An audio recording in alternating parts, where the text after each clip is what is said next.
What happens when the director of a prestigious clinic fires the nurse who saved her son's life? You won't believe how one simple apology turned the whole system upside down. It started the way so many real tragedies do. Not with gunfire, not with screaming, but with one woman doing her job too well. Lorraine Moore wasn't your average nurse. She didn't shuffle from room to room with dead eyes and a fake smile. Number Lorraine walked like she had purpose, like the floor was lucky to catch her step. Her hands had held the weight of too many trembling pulses to count, and her heart remembered every child's name, not because it was policy, but because it was personal, especially Jaden, 7 years old, bright as sunlight, but his little heart, weak, born with a defect no child deserves, and a strength that most adults don't come close to. He was recovering from a recent episode, too recent. Every day was a dance between getting better and not again. Lorraine knew that, felt it, saw it in his chest when he laughed a little too hard or cried a little too long. That day had started off like most others in the Chicago private clinic. White walls, white coats, white expectations. Nothing new, nothing different. Just protocol on top of protocol, laminated in thick layers of professionalism and micromanaged compassion. Lorraine had been monitoring Jaden closely, not out of obligation, out of connection. She noticed his lips begin to pale, that tiny flare in his nostrils as he pulled air like it was a luxury product being rationed out. No alarm bells, no panic, just experience in motion. She crouched beside his bed, her hands calm, practiced. Checked the monitor. Pressure was steady, but that wheeze, that was a warning. She grabbed the inhaler, primed it. No hesitation, no waiting on doctor's orders, because when you've walked the halls of pediatric wards long enough, you stop asking permission to save a child's life. And to make it less terrifying, she turned it into a game, a spaceship mission. Lorraine, with her tight afro, her humor as dry as hospital coffee, played ground control while Jaden became the astronaut fighting invisible aliens in his lungs. It worked. The boy started to breathe easier, and for a moment, just one moment, the world was good. That's when she walked in. Melanie Brooks, director of the clinic, the kind of woman who wore heels that sounded like verdicts, sharp shoulders, sharper tongue, face sculpted into one permanent expression, disapproval. "What's going on here?" Her voice cut through the air like disinfectant. Lorraine stood slowly, deliberately, not like a servant, not like someone caught, like someone who knew exactly what she was doing.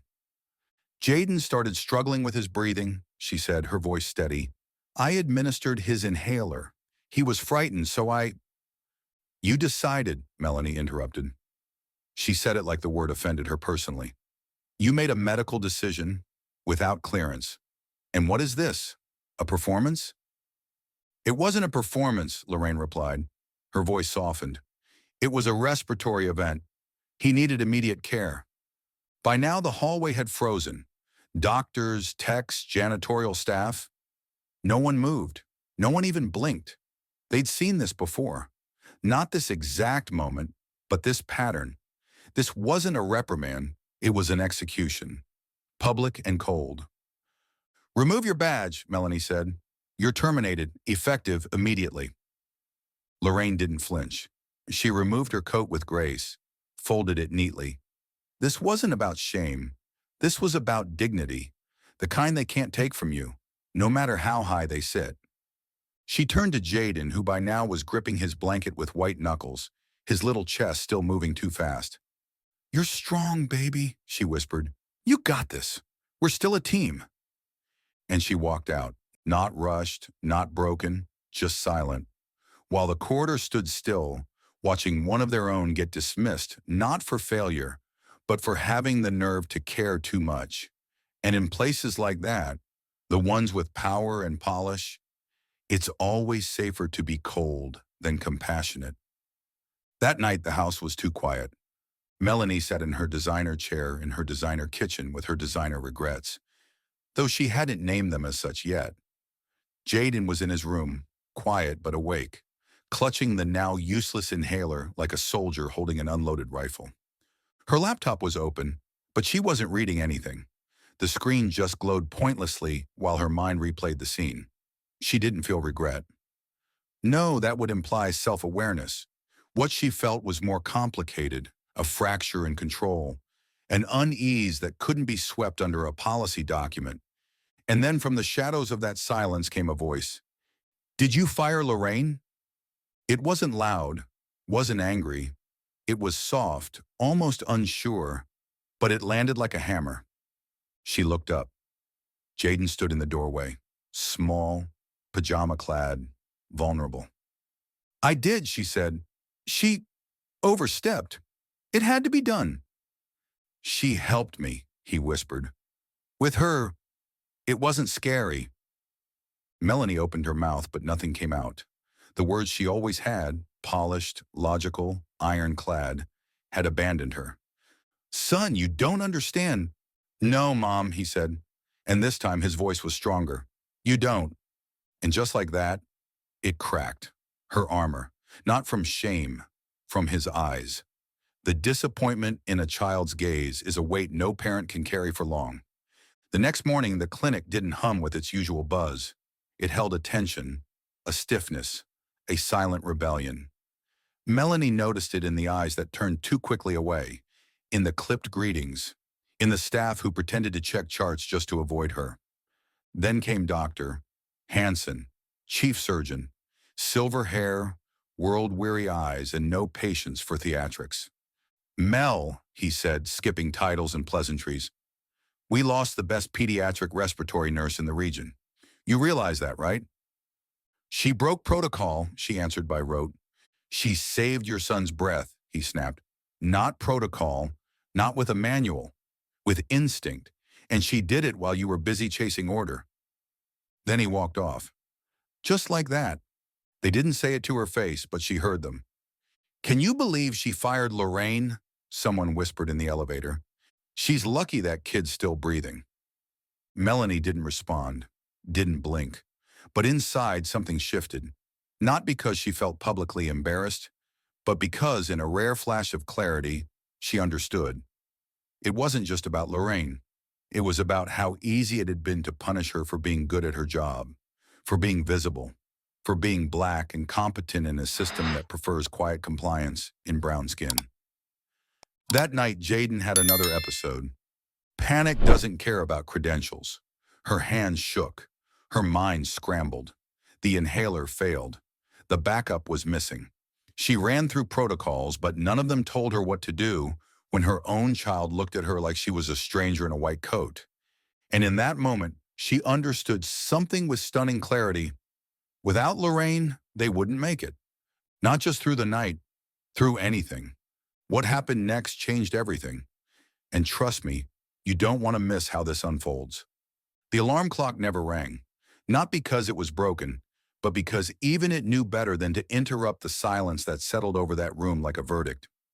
Morning came slow, hesitant, creeping into the corners like it was trying not to disturb what lay on the floor. Melanie Brooks, wrapped in a silk robe that used to carry the weight of command, but now clung to her like a surrender flag.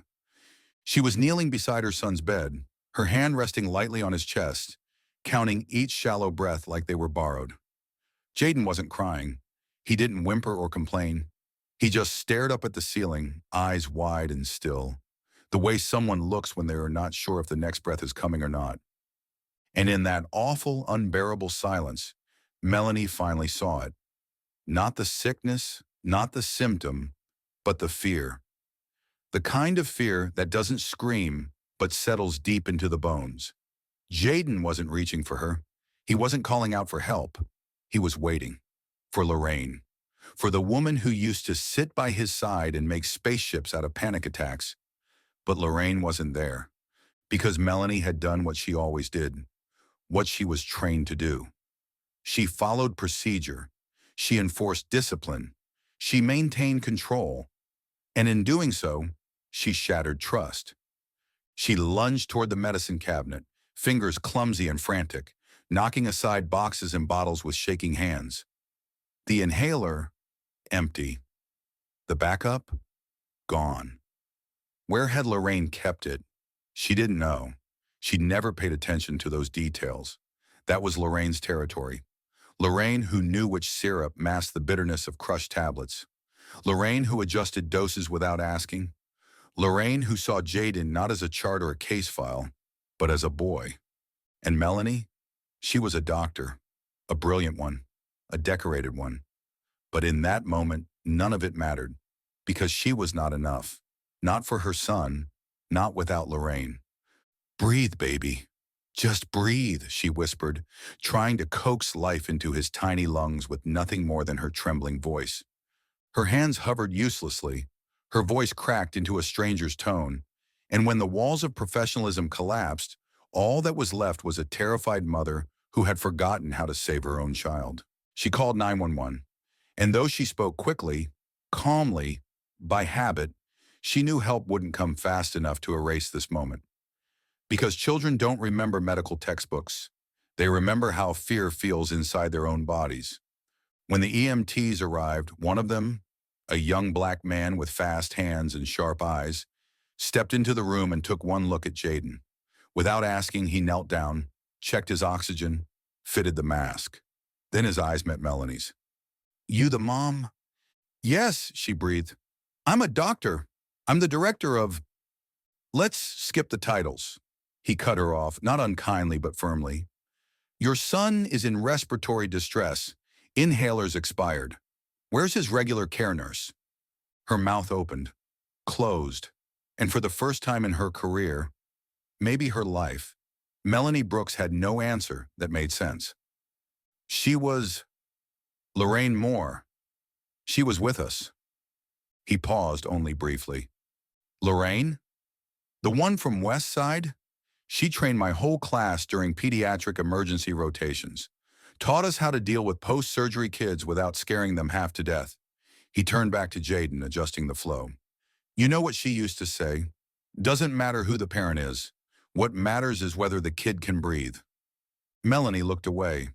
Her world, her polished, disciplined, laminated world, cracked down the middle. Back at the clinic, something was different. Not the lighting, not the furniture, the air, the energy, the way people walked past her a little too quickly, eyes down. She could feel it, the unspoken tension. It wasn't just awkwardness, it was grief. Like a funeral no one had the courage to name. Because Lorraine wasn't dead, she'd just been erased. And when Melanie walked into her office, Dr. Hansen didn't even lift his eyes from the file in his hands. "My son had another episode," she said, voice quieter than she'd intended. "I heard," he said flatly. "Paramedics gave me the report.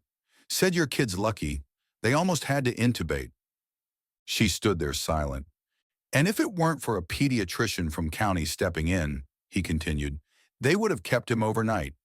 Because your elite clinic, your finely tuned, top-tier institution, doesn't have a single person certified in post-op pediatric respiratory protocol." His gaze finally rose to meet hers. Not angry, just tired. "You know who the last person on staff was with that certification?" She didn't respond. "Lorraine Moore." At lunch, the cafeteria was half empty. That wasn't unusual, but the silence was. Conversation stopped when she entered. Backs turned. Even the vending machine seemed louder than usual. She poured herself a coffee and scanned for a place to sit. Then came a voice, low and unmistakably real. "He couldn't breathe again, could he?"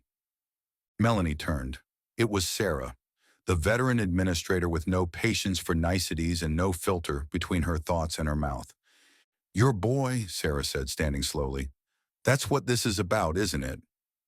Melanie stared at her. "You can wear whatever title you want," Sarah continued, her voice quiet but cutting. "Director, surgeon, queen of the clinic. But if you're a mother, the job is to be human first. And yesterday, you made a choice between your title and your child, and you chose wrong." Melanie tightened her grip on the cup, but Sarah wasn't finished.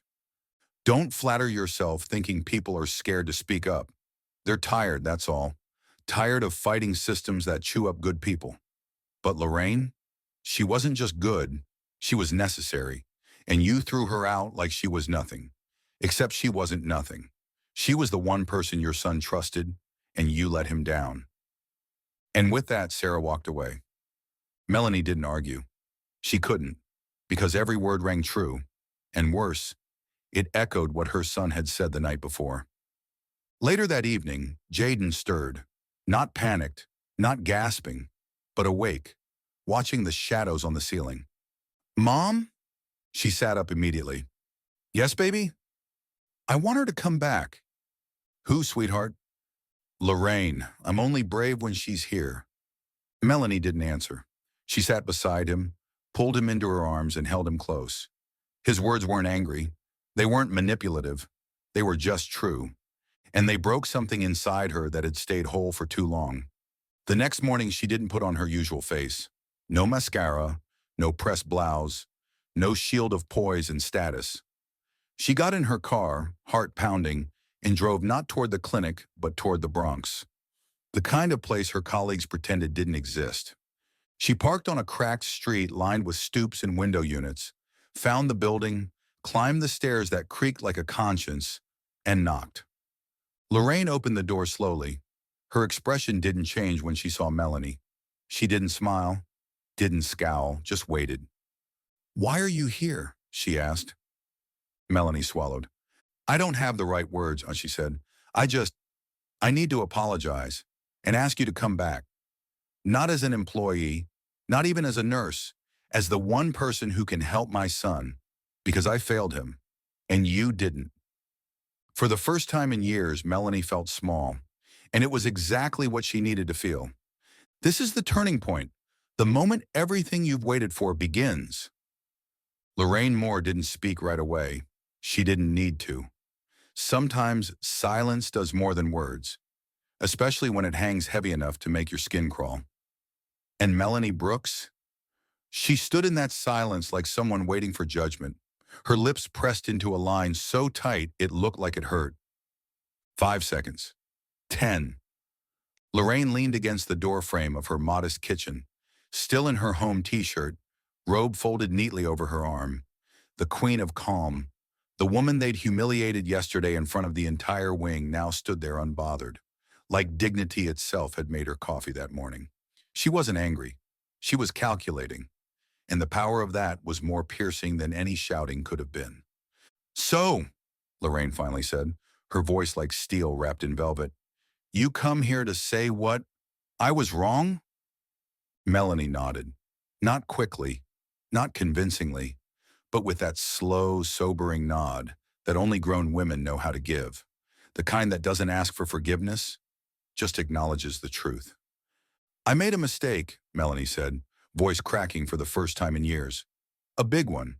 And now, my son is the one paying for it. I have no charts to hide behind, no title to cover it up, just fear and a plea." Lorraine didn't flinch. "And when you tossed me out of that hospital in front of everybody, who were you then?" she asked. "A leader or a god?" Melanie dropped her gaze. "I was a coward," she whispered, "and blind. And if it weren't for Jaden, I'd probably still be clinging to that chair like it was the only thing keeping me upright. But sometimes, you realize the chair won't save you. Only people can." There was another silence, shorter, sharper. Then Lorraine, with a shrug so subtle it was practically spiritual, turned and walked back inside. "Come in," she said over her shoulder. "Let's talk, not as nurse and director, as two women, one with a sick child, one with a system on her back." They talked. An hour, then 2. Lorraine didn't raise her voice. She didn't rant. She asked questions, direct, clean, and cutting like surgical steel. "Did you really not notice how you treated people who didn't look like you?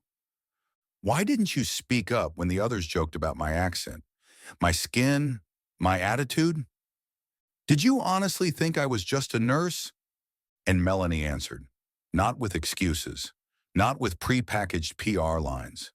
She answered like a human being who had finally looked in the mirror and didn't like what she saw. No dancing, no spin, just the truth, and the ache that comes with it. When the afternoon sun dipped behind the smudged window glass, Lorraine leaned back in her chair. "I'll come back," she said, "but it's gonna be on my terms." "Anything," Melanie said quickly. "I'm not going to be invisible anymore," Lorraine said. "I want full leadership of the pediatric rehab department, hiring power, firing power, total control, because I don't just heal kids. I teach others how to do it, and I'm tired of being the backbone that no one sees." Melanie nodded. "And one more thing," Lorraine said. "When I walk through that hospital again, you'll be beside me, and you'll say it, out loud, to everyone. It was my mistake. You want change? Start with truth." The next morning, the air in the clinic felt like it had weight, like something was coming. The elevators dinged, and the doors slid open. Two women stepped out. One wore a crisp black suit, every inch the director, polished and composed. The other wore her medical scrubs like armor, her shoulders back, her eyes steady. Lorraine Moore, calm, commanding, returned. Nobody moved. Nobody breathed. Melanie walked to the front desk, took the microphone from the receptionist, and faced the entire floor. "Colleagues," she said. Her voice didn't shake. "Yesterday I made a mistake. I fired the most qualified pediatric rehab specialist in this clinic, not because of performance, but out of fear and bias. And yes, a need to control what didn't need controlling." Her eyes scanned the room. Today, Lorraine Moore returns. Not as a nurse, as the head of pediatric rehabilitation. She earned this not through years of service, but through every child she's helped heal, every family she stood beside, and I am proud to stand with her now. Silence, and then applause. One clap, then two. Then the whole floor erupted, not in forced politeness, but in real, raw relief. Because everyone knew it. They'd watched someone get punished for doing the right thing, and now finally someone was setting it right. Lorraine didn't treat it like a victory lap. She walked those halls with the same focused calm she always had, adjusting treatment schedules, checking vitals, reassuring parents. But now when she spoke, people listened. And when she passed, they greeted her. Not as background, as leadership. When she entered Jaden's room, the boy lit up like sunrise. "Lorraine!" he cried out, eyes wide. She smiled, sat beside him, and took his hand. "So, astronaut," she said softly, "you ready to fly again?" "Only with you," he whispered. That evening, Melanie sat at her desk when the phone rang. It was the chairman of the board. "I heard about the announcement," he said. "I thought you would." Not many would have owned up to something like that. Fewer still would have survived it. "I didn't do it to survive," she said quietly. "I did it because it was right." A pause. "Why now?" She looked out the window. "Because I finally understand that leadership isn't about issuing commands," she said. "It's about admitting when you failed and bringing back the people who make things better." When Melanie left the clinic that night, Lorraine was waiting by the gates. "You really changed," Lorraine asked, arms crossed, voice measured. Melanie met her gaze. "I'm trying, and it started with you." They stood there, the city's lights flickering around them. Not enemies, not titles. Just two women, one healing, one learning, and between them, something like peace. If this story hits something in you, don't keep it to yourself. Share it. Because one honest moment, one just decision, one person willing to say, "I was wrong," can begin to shift a whole system.